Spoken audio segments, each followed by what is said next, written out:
In the past, because Europe was in power, or the European was in power, and the center of power was based in Europe, and when I say Europe, I mean England, all of them, same thing, the European.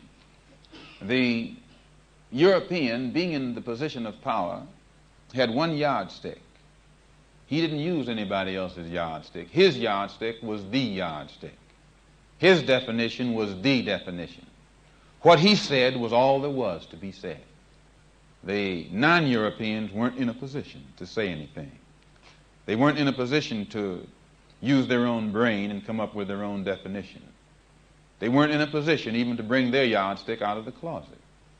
But what has happened, and most Europeans don't realize it, time has changed. And time has changed, the power has changed. Wherein all the power used to be centered in Europe, it's not centered in Europe anymore. It has divided itself up and is centered in different parts of this earth today. Much of it is in Asia. Much of it is in Africa. It has shifted. And as the people in Africa and Asia get some power of their own, they get a mind of their own. They start seeing with their own eyes and listening with their own ears and speaking with their own mouth and coming to definitions from their own brain. The European definition now isn't necessarily the definition. The European yardstick now isn't necessarily the yardstick. And what the European calls racialism isn't necessarily racialism.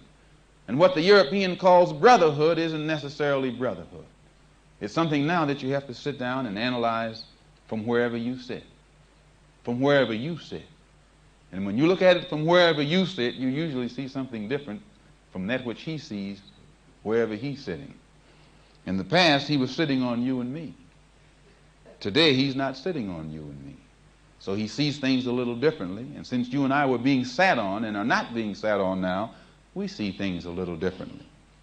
And I think that when we realize that these differences exist, that he's thinking with his mind, I'm thinking with my mind, this one's thinking with her mind, automatically we come up with different thoughts.